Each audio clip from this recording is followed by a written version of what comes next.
too antiseptic tasting. And the other one, I think I put in dates instead of raisins, and it didn't go as far as it should have, and I mixed the two together, and they were perfect. And you can never do that again. And yeah, I'd be hard-pressed to do that again. Yeah. So, yeah, it's some of because I'm not sure it would work out the same if I did it all in one batch. Was that Scott? We absolutely could do it again because our palates are that attuned that we could blend those together. Oh, yeah. That's what I'm sticking with. Yeah. Yeah, not me. That's your story, and you're going to stick with that. You knock yourself out there. Absolutely. I took copious notes on the strawberry and the orange, and then on the blending thereafter. But I don't think I could, unless I basically took one and put it on the heater so it burned dry. Yeah. And then deliberately pitched the other one with YE sweetmeat yeast so it would crap out and die. Yep. I suppose I could probably get close. Because I was trying to make. So you're telling me it's just a confidence thing? You're not brave enough. Oh, what, to try it again? No, I've got a list as my arm of other stuff I want to try before I go back to try that again. Yeah, no, that's called procrastination. No. I'm a first-class procrastinator. I'm very good at it. Oh yeah, you are. I keep meaning to stop. Yeah. Just can't seem to get around to it though. I even have a round to it. It hangs over the kitchen. I know. Not doing you any good, is it? Not helping. You need a new round to it. They wear out after a while, you know. Or maybe I need to flip it around or something. Something. Yeah, or recharge it. They have tiny somewhere little else. USB ports on the edge. You have to look for them. Oh no! This one was made before USB ports. Oh, okay. Well, it's probably got a serial port on it then. I'll have to check. It's actually made by my husband's first girlfriend's father. Husband's first... Trying to figure out this... Husband's first girlfriend's... Okay. Yeah. I think I followed that. So, yeah. Early 90s. No, mid-90s. So, Scott, what did you run into in the course of your last 17 years of mead making? As I step sideways here to dodge the round to it. What were some of the things that were hardest for you to learn? What were your biggest stumbling blocks? Initially, not boiling honey. Yeah. I mean, because that just got so ingrained in you. I mean, it was hard to not do that. And probably the hardest thing for me to learn, and I see a lot of people doing it now, is going down the rabbit hole and chasing the perfect process and the perfect yeast. Yeah. Instead of just finding a process and sticking with it and perfecting that, and finding like a yeast or a couple of yeasts and learning those inside and out and what they're going to do. I mean, some people, like every time there's a new process coming out, they completely, revamp everything they've done. And I think if you keep doing that, you're never going to get where you want to be. I mean, people, aren't you using Fermaid? Oh, no, I'm happy where I'm at. Yeah. Every mead I make, I do four nutrient additions at 2, 4, 6, 8 days. It's a half teaspoon of DAP and a quarter teaspoon of Fermaid K. It doesn't matter what the OG is. I mean, that's my nutrient additions for each one. And, some take a little bit longer than others, but they all get there. And, I've learned enough from doing those that higher gravity, pretty much how long it's going to take. And and I'm not saying there's anything wrong, Fermaid, I've never tried it. But I don't see that I have a reason to change. People say, well, you get a little faster from that. I mean, I'm not in a hurry. I got more mead in my basement than I'll probably ever drink. But I think, you just find a process you're comfortable with and just stick with it. And, I chased that around for a while too, especially yeast. I mean, I think I did like 10 meads in a row, and every one of them was with a different yeast. And, when you do that, you're not really learning anything unless you're doing side-by-sides. Anyway, and I don't know, just my opinion. Yeah. I think I have 3 yeasts I use now. I mean, pretty much anything with fruit, or most things with fruit, I'm 71B. I mean, I love Q823 for orange blossom. If I want something more rich, desserty, I like BA11. Other than that, I don't vary a whole lot from those. Been pretty happy with those, and I think you're just better off learning them. You know, learn what it's going to do inside and out. Yeah. Yeah. I mean, talk to some people that, you know, they're talking about 20 different yeasts they use. I'm like, hell, I wouldn't remember one from the next at that point. I mean, even with notes, I'm not going to research that part back. You know, some people, you know, a lot more analytical about it than I am. To me, it's all taste with meads. I'm more numbers when I brew beer, but it's all taste for me with meads. That sounds really simplistic, but that's kind of my whole theory behind it, my whole process. If that's what you're asking, I'm sorry. Was that? No. Okay. No, it's I was listening, and in my head I'm thinking, okay, I'm glad to know I'm not the only one who, you know, I mean, I've got my yeast or my nutrient addition protocol that I use, and no, I'm not using Fermate O. I'm perfectly happy with DAP and Fermate K. I've got 4 or 5 yeasts that I'm happy with, and I really tend to fall back on like 2 or 3. Depending, you know, on what I'm doing, and okay. I feel less like an old fuddy-duddy stick in the mud now. Well, I guess I'm to the point, you know, I don't care. I don't care if you think, you know, people think I'm a stick in the mud. I found what works for me.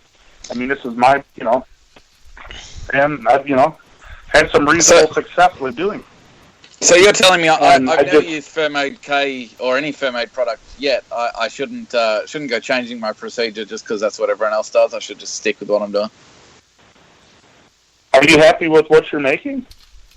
I'm reasonably happy. It's winning awards. Well, then, if you're happy and you're comfortable with your process, I don't see a reason to change. You know, that's my thought. I mean, it all depends on your end goal, too. I mean, if you're looking to win Best of Show at Mazer Cup, you know, then maybe you need to fine-tune, you know, to make your mead to try to fit what's going to win there. I obviously don't know what that is because Tom Ruppus keeps winning all of them, so nobody else gets a chance.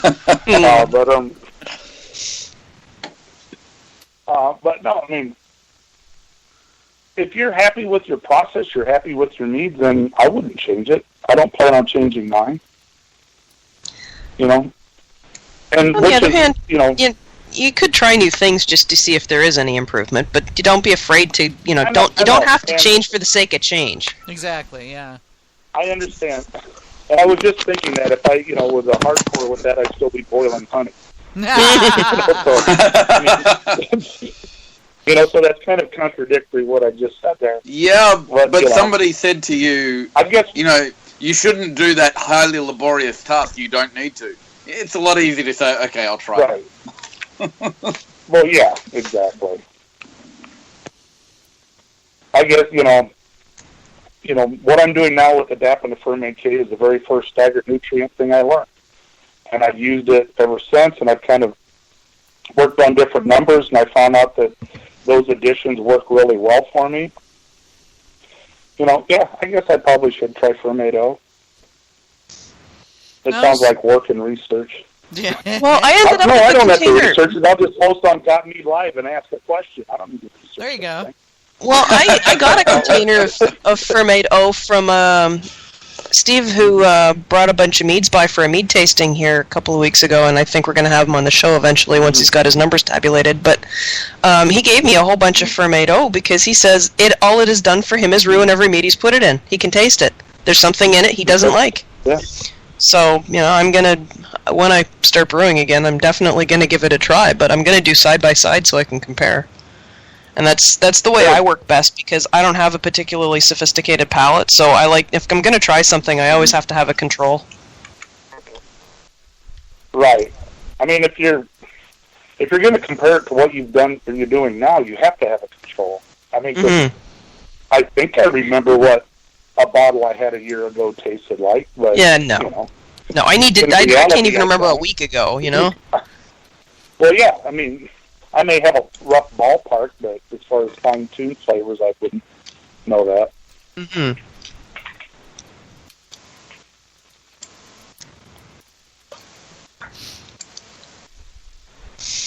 Sorry, I was just muted here and snuffling my nose. I'm drinking my orange blossom mead because I love it so. Yeah, no, every new state I go into, I get all stuffed up again. Oh, dear. Yeah, it's like, darn it, dang.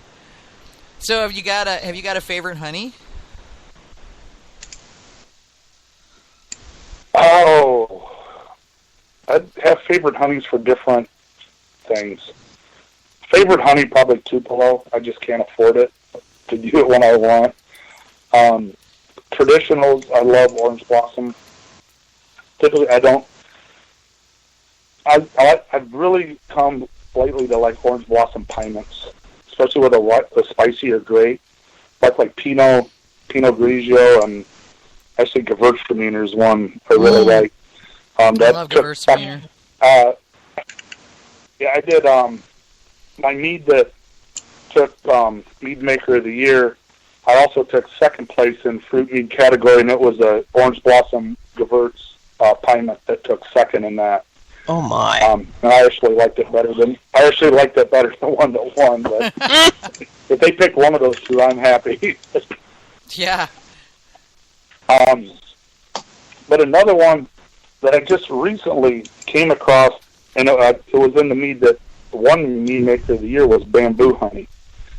And I mean, it was actually with Japanese knotweed. It's an invasive plant. It's not even bamboo, so why it's called bamboo honey, I have no idea.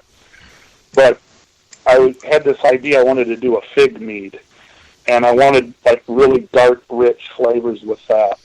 And I didn't want buckwheat because to me buckwheat just takes too long to age out to where it's drinkable. I mean, for me anyway. But this bamboo, the descriptor of it was kind of a dark, sweet honey with a kind of a lighter version of buckwheat. So I ordered a gallon of it. I actually got it from Bee Folk, and I didn't want to use all that just because I'd never used it before, and I had a bucket of a really dark wildflower, so I used 2/3 of the dark wildflower and 1/3 of that bamboo honey. And it was just a really dark, almost like a molassesy caramel flavor that came out, and it just really played well with those figs. And it's also the first time I blended honeys, and I kind of came up with this idea of like, well, when I'm brewing, I'm blending malts to get the flavor I want. Why the hell wouldn't I do that with honeys? So adding those two together got me the flavor I was looking for, when either one on their own wouldn't have done it. So it's kind of a new little tool in my toolbox I'm going to start using, is just blending honeys to get that base flavor. Yeah, Manny, of course, would want to know if you had ever blended yeasts. I have not. I have not blended yeast. I have it with beer. I have not with mead.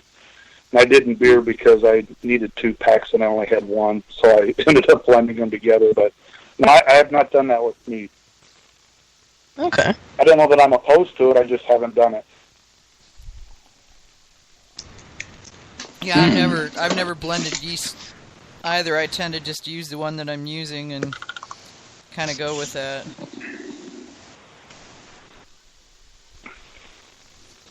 I know people that like are looking for different things in their trads, so they'll split batches and do 2 different yeasts and then blend them back together to get both those characteristics. But they're not mixing them together; they're blending them post fermentation. Yeah. Yeah, I feel that's the better way to do it because of the kill factor and the different colonies fighting each other. You never know who's actually going to win. Right. I mean, and exactly what you said. I've done some reading that says where some yeast, they don't tolerate each other. Mm-hmm. So I mean, and unless you're willing to do that research to find out which ones will work together, I think you're much better off blending them post fermentation. Well, it would give you more control over the situation, too, I should think, because I don't know that there's a Well, yeah. yeast blending chart out there anywhere where you can just look it up.